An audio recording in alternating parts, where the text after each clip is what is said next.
ಏನಿದು ಮನೆಯಲ್ಲಿ ರಾಧ ಅಂತ? ವಿಜಯ್, ಜ್ಯೋತಿ, ನೀನೇಕೆ ಕಣ್ಣೀರು ಹಾಕುತ್ತಿರುವೆ? ಏನಾಗಿದೆಯಪ್ಪ ಈ ಮನೆಯಲ್ಲಿ? ವಿಜಯ್, ಇಲ್ಲಿಯವರೆಗೂ ನಡೆಯಬಾರದ ಘಟನೆ ನಡೆದು ಹೋಗಿದೆ ಈ ನನ್ನ ಮನೆಯಲ್ಲಿ. ಬೇರೆ ಹೆದ್ದು ಹೊಲವಿದ್ದರೆ ಆ ಹೊಲದ ಗತಿಯನ್ನು ನೀನೇ ಹೇಳು ವಿಜಯ್. ಅಪ್ಪ ಅಪ್ಪ ಅಪ್ಪ, ನೀವು ಈ ರೀತಿ ಹೊಗಟಿಟ್ಟು ಮಾತನಾಡಿದರೆ ನನಗೆ ಹೇಗೆ ಅರ್ಥವಾಗಬೇಕಪ್ಪ? ವಿಷಯವನ್ನ ಬಿಚ್ಚಿ ಹೇಳಿ. ಆ ವಿಷಯವನ್ನು ನನ್ನ ಬಾಯಿಂದ ಹೇಳಲಾರೆ. ನೋಡು, ನೀನು ಅತಿ ಸಾಕ್ಷಿಯಾಗಿ ತಾಳಿ ಕಟ್ಟಿಸಿಕೊಂಡು ಬಂದಿರುವಲ್ಲ ನಿನ್ನ ಮುದ್ದಿನ ಹೆಂಡತಿ, ಅವಳೇ ಕೇಳ ಹೇಳ್ತಾಳೆ. ಸ್ವಾಮಿ, ನಾನು ಹೇಳ್ತೀನಿ ಕೇಳಿ. ನಿಮ್ಮ ತಂದೆಯವರು ಫ್ಯಾಕ್ಟರಿಯ ಕಣದಲ್ಲಿ ಕಟ್ಟಬೇಕಂತ 20,000 ಹಣವನ್ನು ಈ ಟೇಬಲ್ ಮೇಲೆ ಇಟ್ಟಿದ್ರು. ಆದ್ರೆ ಊಟ ಮಾಡಿಕೊಂಡು ಮಾವನವರು ಹೊರಗೆ ಬಂದು ನೋಡಿದ್ರೆ ಆ ದುಡ್ಡು ಕಾಣಿಸ್ತಿಲ್ಲ ಸ್ವಾಮಿ, ಆ ದುಡ್ಡು ಕಾಣಿಸ್ತಿಲ್ಲ. ಇದೇನು 20,000 ರೂಪಾಯಿ ಒಳಗೆ ಹೋಗಿ ಹೊರಗೆ ಬರುವಷ್ಟರಲ್ಲಿ ಮಾಯವಾಯಿತೆ ಈ ಮನೆಯಲ್ಲಿ.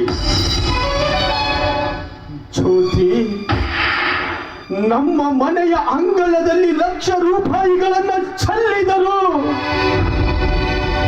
1 ರೂಪಾಯಿ ಖರ್ಚಾಗುತ್ತಿರಲಿಲ್ಲ ಜ್ಯೋತಿ. ಆದರೆ ನಮ್ಮ ತಂದೆಯವರು ಇಟ್ಟ ಹಣ ಮಾಯವಾಗಿದೆ ಎಂದರೆ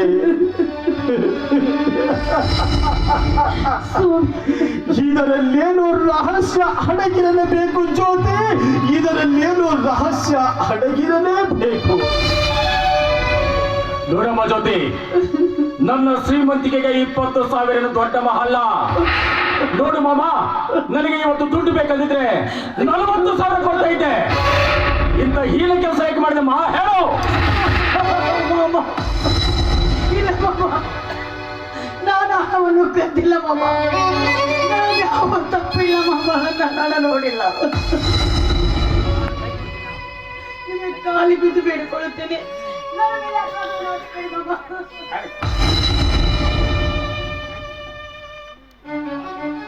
ಜ್ಯೋತಿ, ಬಾ ಜ್ಯೋತಿ, ಜ್ಯೋತಿ ಬಾ ಇಲ್ಲಿ. ನಿಜ ಹೇಳು ಜ್ಯೋತಿ, ಈ ಗಂಡನನ್ನೇ ದೇವರು ಎಂದು ನಂಬಿರುವೆಯಲ್ಲ, ಪತಿಯೇ ಪರಮೇಶ್ವರನೆಂದು ನಂಬಿರುವೆಯಲ್ಲ ಜ್ಯೋತಿ. ಹೇಳು, ಇದು ನಮ್ಮಿಬ್ಬರ ಮಾನ ಅಪಮಾನದ ಪ್ರಶ್ನೆ ಜ್ಯೋತಿ. ಆ ಹಣ ನೀನು ಕಣ್ಣಾರೆ ನೋಡಿದ್ದು ನಿಜ ತಾನೇ? ಸ್ವಾಮಿ, ನೋಡಿ, ಹಣ ನೋಡಿದ್ದೇನು ನಿಜ, ಮಾಡೋರಲ್ಲಿ ಇಟ್ಟಿದ್ದೇನು ನಿಜ. ಆದ್ರೆ ಊಟ ಮಾಡಿ ಬರೋ ಬದಲಾಗಿ ಹಣ ಕಾಣ್ತಿಲ್ಲ ಸ್ವಾಮಿ. ಇಲ್ಲ ಸ್ವಾಮಿ, ಆ ಹಣ ನನ್ನ ಕಣ್ಣಿಲ್ಲ ಸ್ವಾಮಿ, ನನ್ನ ಕಣ್ಣಿಲ್ಲ. ಹಾಗಾದರೆ ಜ್ಯೋತಿ, ಹಾಗಾದರೆ ನಮ್ಮ ಮನೆಯಲ್ಲಿ ನೀನು ಹಾಗೂ ಅಪ್ಪಾಜಿ ಹೊರತು ಯಾರು ಇಲ್ಲವೆಂದಾಗ ಮತ್ತೆಲ್ಲಿ ಹೋಯಿತು ಆ ಹಣ?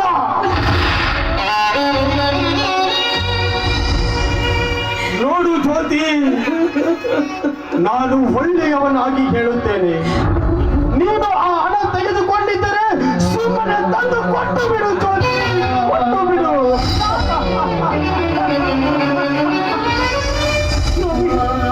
ನೀವು ಸಾಲವನ್ನು ಕಳ್ಳಿಯಿಂದ ನಂಬ್ತೀರಾ? ಮುಚ್ಚು ಬಾಯಿ ಜ್ಯೋತಿ.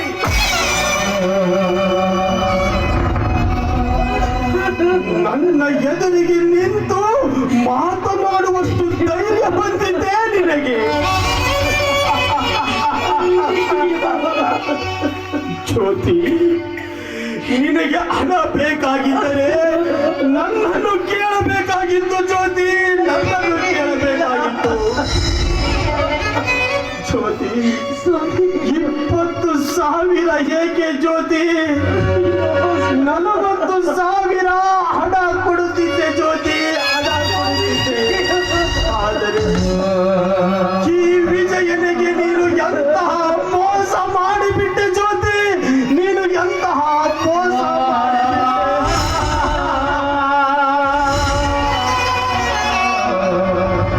ವಿಜಯ್, ನನ್ನ ಮುಂದೆ ನಿಮ್ಮಿಬ್ಬರ ಕಣ್ಣೀರಿನ ನಡುವೆ ನನಗೆ ಬೇಕಾಗಿಲ್ಲ. ಈ ತಪ್ಪಿಗೆ ತಕ್ಕ ಶಿಕ್ಷೆಯಾಗಲೇಬೇಕು. ಅದೇನು ಶಿಕ್ಷೆ ಕೊಟ್ಟು ಕಳಿಸ್ತೀಯೋ ಕೊಟ್ಟು ಹೊರರಿಂದ ಈ ಮನೆಗೆ ಹೊರಹಾಕಿ ಬಿಡು ಪಾಪಿ ಹೆಣ್ಣನ್ನ. ಸ್ವಾಮಿ ಬೇಡ ಸ್ವಾಮಿ, ಇಲ್ಲ ಸ್ವಾಮಿ, ನಾನು ಅಡಕತ್ತಿಲ್ಲ. ಬೇಕಾಗಿದ್ರೆ ನೀವೇ ನನ್ನ ಮೇಲೆ ಆತ್ಮನಿದ್ರೆ ಒಂದು ತೊಟ್ಟು ವಿಷ ಕೊಟ್ಬಿಡಿ, ಅದನ್ನು ಕುಡಿದು ಸಂತೋಷದಿಂದ ಪ್ರಾಣ ಬಿಡ್ತೀನಿ. ಆದರೆ ಕಳ್ಳಿಯನ್ನು ಮಾತ್ರ ಹೊರಾಕಬೇಡಿ ಮಾಮ, ಬೇಡಿ ಮಾಮ, ನಾನು ಹೊರಾಕ್ಬೇಡಿ. ನಾನು ಈ ಮನೆ ಹೊಸೆ ಆಗೋದಿದ್ರು ಚಿಂತಿಲ್ಲ. ಈ ಮನೆ ಕೆಲಸದೊಳಗಾಗಿ ಒಂದು ಮೂಲೆಯಲ್ಲಿ ನಿಮ್ಮ ಸಮಸ್ಯೆ ಮಾಡಿ ಇಲ್ಲೇ ಇರ್ತೀನಿ ಮಾಮ. ನನ್ನನ್ನು ಹೊರಗಾಗಿ ಬೇಡ ಮಾಮ, ನಿಮ್ಮ ಕಾರ್ಯ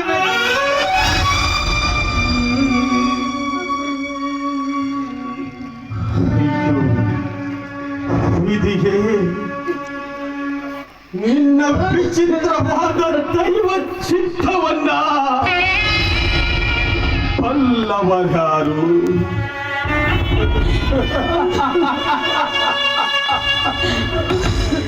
ಎಂತಹ ಕಾರ್ಕರ್ತನಿಗೆ ಸಿಲುಕಿಸಿ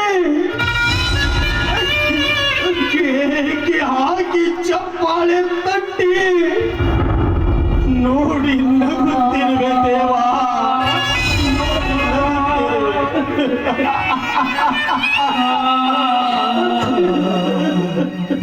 ಯಾರನ್ನ ನಂಬಬೇಕು, ಯಾರನ್ನ ಬಿಡಬೇಕು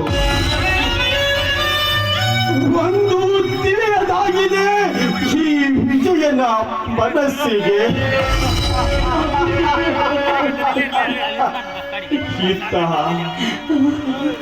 ಮಡದಿಯ ಮಮತೆಗೆ ಹೋದರೆ ಜನ್ಮ ಕೊಟ್ಟ ತಂದೆಗೆ ನಾನು ಕೆಟ್ಟವನಾಗಿ ಬಿಡುತ್ತೇನೆ. ಈತ ತಂದೆಯ ಅಭಿಮಾನಕ್ಕೆ ಹೋದರೆ ನನ್ನ ಬಾಳ ಸಂಗಾತಿಯಾಗಿ ಬಂದ ನನ್ನ ಮಡದಿಗೆ ನಾನು ವಚನ ಭ್ರಷ್ಟನಾಗುತ್ತೇನೆ.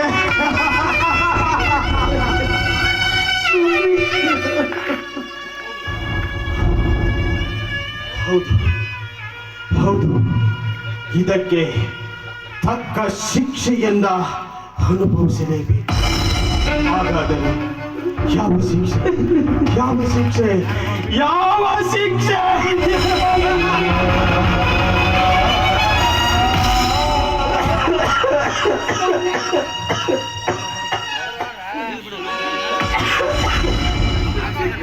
ಹೌದು ಹೌದು, ಮುಳ್ಳನ್ನ ಮುಳ್ಳಿನಿಂದ ತೆಗೆಯುವ ಶಿಕ್ಷೆ.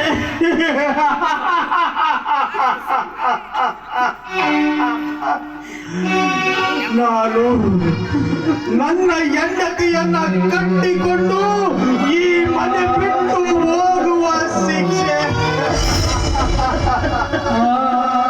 ವಿಜಯ್, ಅವಳು ಮಾಡಿದ ತಪ್ಪಿಗೆ ನೀನೇಕೆ ಶಿಕ್ಷೆ ಅನುಭವಿಸುವೆ? ಅವಳನ್ನು ಹೊರಗಟ್ಟಿ ಸುಮ್ಮನೆ ಒಳಗಡೆ.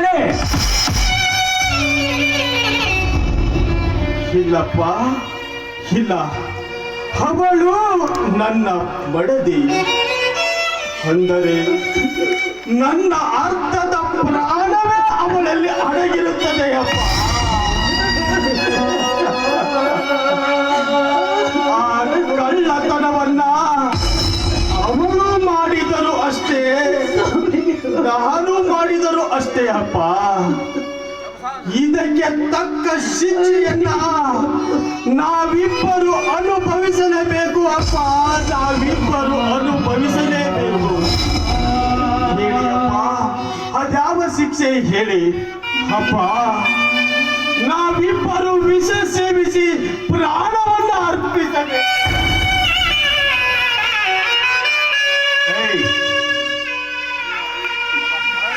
ಅಥವಾ ತಪ್ಪು ಮಾಡಿದ ಈ ಕೈಗಳನ್ನ ಕತ್ತರಿಸಿ ನಿನ್ನ ಪಾದಗಳಿಗಿಡಬೇಕೆ? ಹೇಳಿ ಅಪ್ಪ, ಹೇಳಿ. ಇಲ್ಲ, ಈ ತಪ್ಪು ಮಾಡಿದ ನನ್ನ ಹೆಂಡತಿಯ ಕತ್ತನ್ನು ಕತ್ತರಿಸಿ ನಿನ್ನ ಕಾಲಿಗಿಡಬೇಕೆ? ಬೇಗ ಹೇಳಿ ಅಪ್ಪ.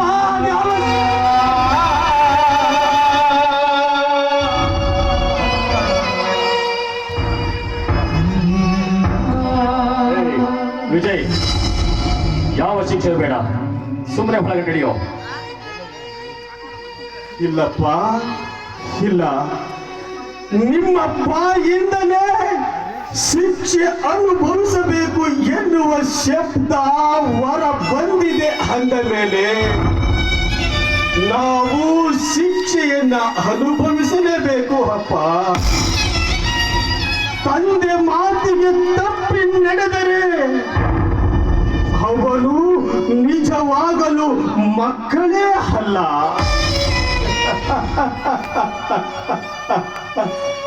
ಹೇಳಿ ಅಪ್ಪ, ನಿನ್ನ ಶಿಕ್ಷೆಗೆ ನಾನೇ ಗುರಿ ಆಗುತ್ತೇನೆ. ಹೇಳಿ ಅಪ್ಪ, ನಾನೇ ಗುರಿ ಆಗುತ್ತೇನೆ. ಅಂದು